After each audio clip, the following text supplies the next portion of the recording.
The Little Mermaid by Disney Princess. Once upon a time, a little mermaid named Ariel frolicked below the ocean.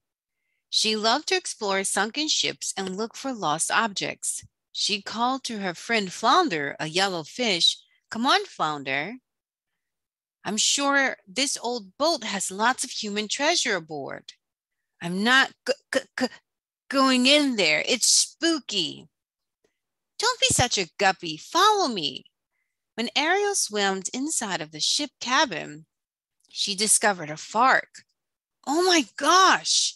Have you ever seen anything so wonderful?" Ariel swam to the water's surface and found her seagull friend, Scuttle. "Scuttle, do you know what this is?" She handed him a Fark. "Judging from my expert knowledge of humans, it's obviously a dingle hopper. Humans use these to straighten their hair. Thanks, Scuttle. It's perfect for my collection." And with that, Ariel dove excitingly back underwater. Soon Ariel arrived in an undersea grotto where she kept her treasures from the human world. She hid her collection there because her father, King Triton, forbade merpeople from having any contact with humans. That night, Ariel saw a strange light shimmering over the ocean. She and Flounder swam up to investigate.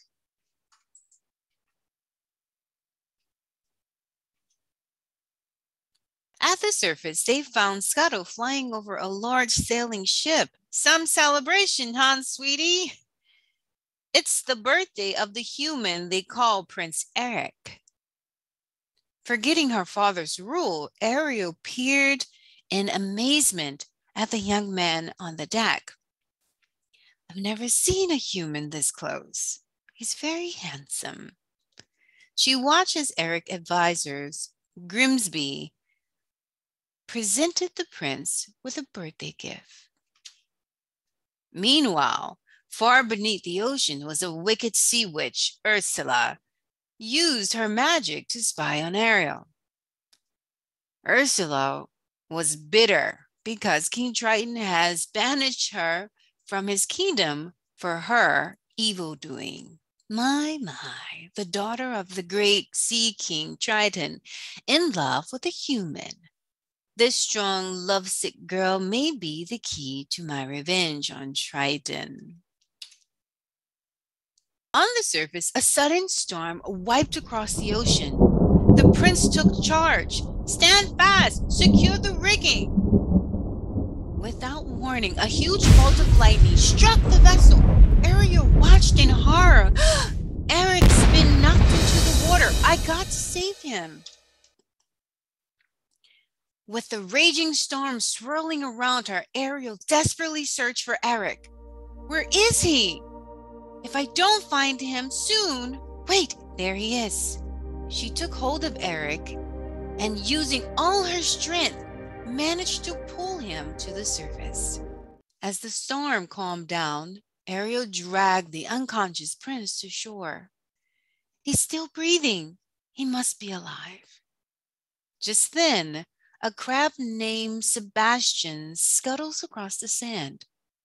He was the Sea King music director and advisor. "Ariel, get away from that human. Your father forbids contacts with them, remember?" "But Sebastian, why can't I be part of his world?"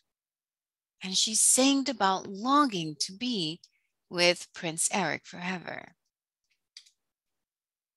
I remember this scene, guys. That's what she's saying. "I want to be where the people are. I want to see them dancing." Okay, that's not that scene. Back in the king's palace, Triton noticed Ariel floating about as if she's in a dream. Suspicion of his daughter's behavior, Triton summoned Sebastian. The crab told him the truth about the shipwreck and the prince. Ariel is in love with a human.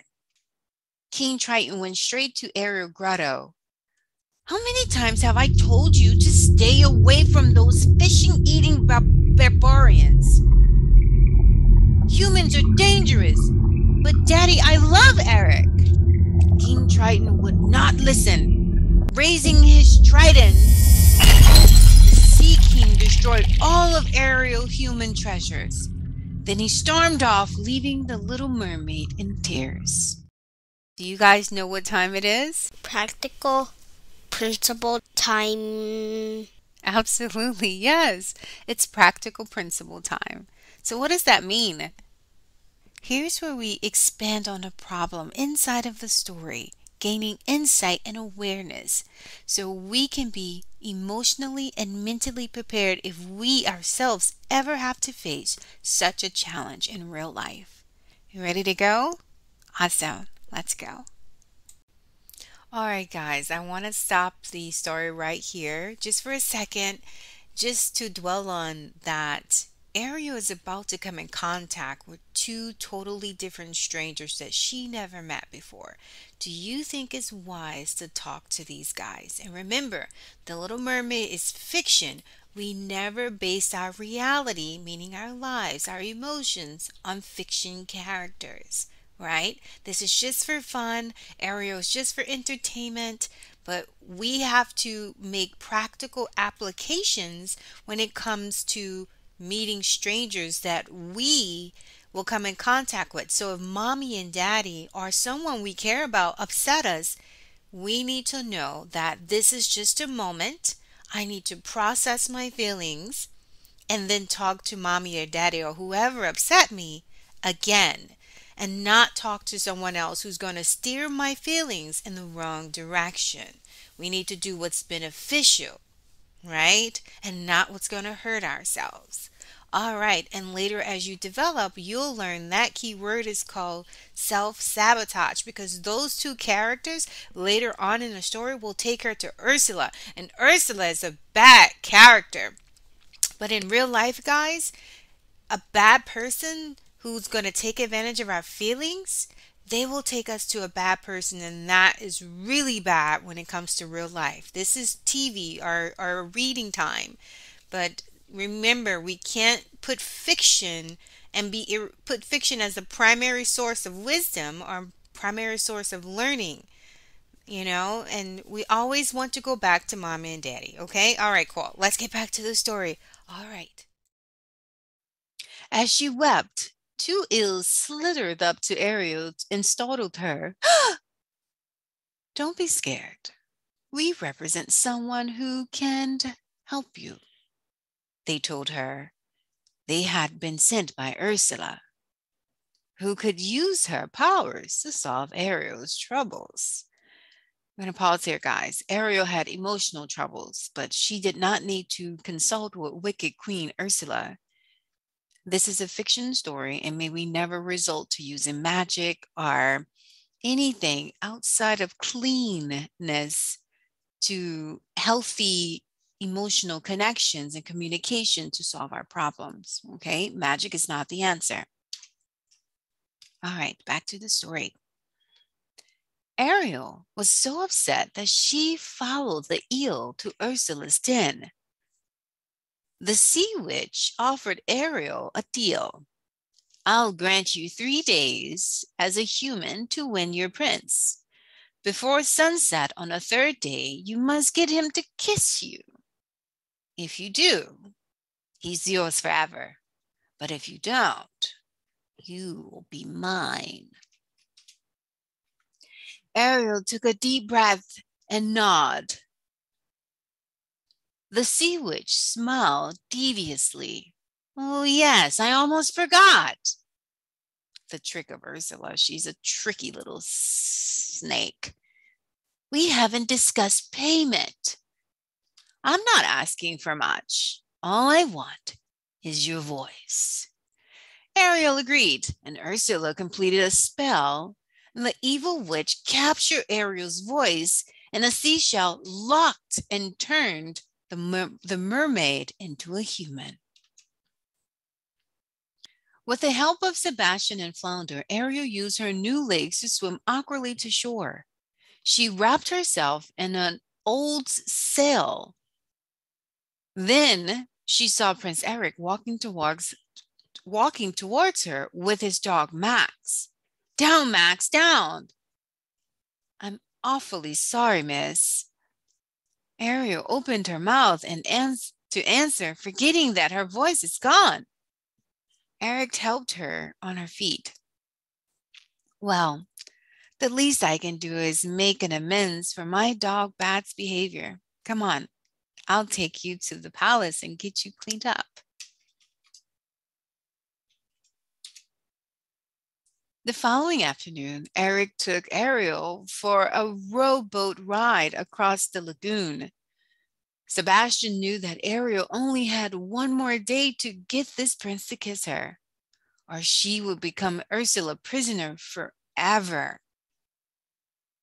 So he began conducting a sea creature's choir to set the mood. Come on and kiss the girl, the music working. As the prince bent towards her, the boat suddenly tips and both Ariel and Eric fell into the water.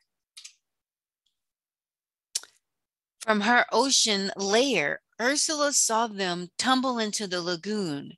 That was too close for comfort.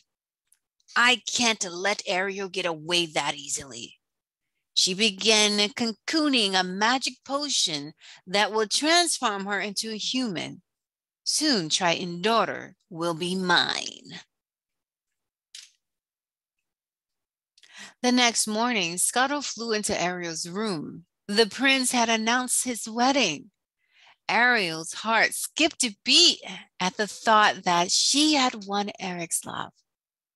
But when she hurried downstairs, she saw him introducing Grimsby to the mysterious dark-haired maiden. Vanessa saved my life. We're going to be married on the boat ship at sunset. Ariel was heartbroken. Who was this girl that Eric had suddenly fallen in love with?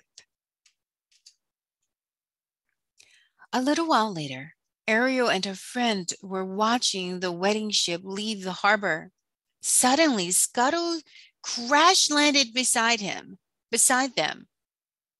When I flew over the boat, I saw Vanessa's reflection in the mirror. She's the sea witch in disguise. Flounder helped Ariel swim out to the ship as fast as possible. They arrived just before sunset. Before Vanessa could say, I do, Scuttle and an army of his friends attacked her. In the scuffle, the maiden's seashell necklace crashed on the deck, freeing Ariel's voice. Ariel smiled at the prince. Oh, Eric, I wanted to tell you, Ursula grinned. You're too late. The sun has set.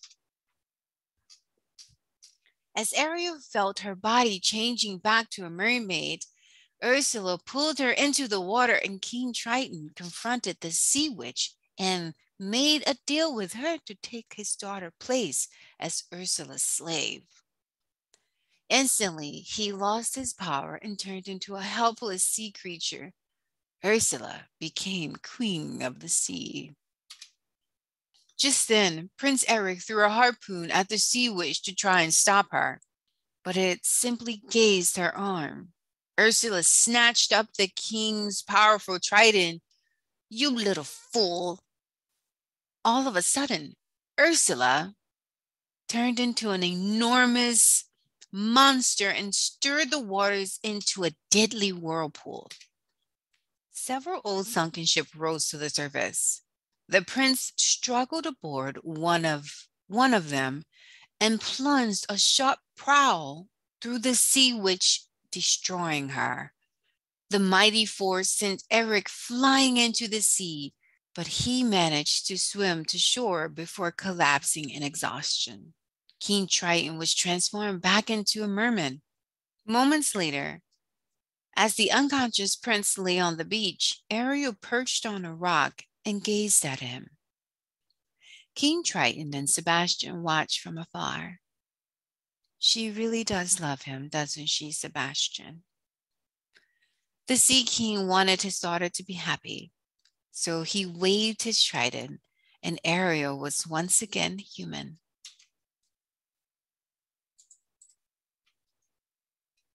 The next day, she and Prince Eric were married aboard a wedding ship.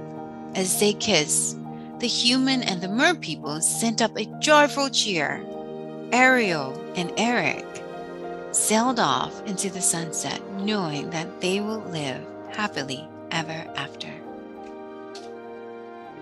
One of my favorite stories, guys. All right, I will see you next time. Bye for now.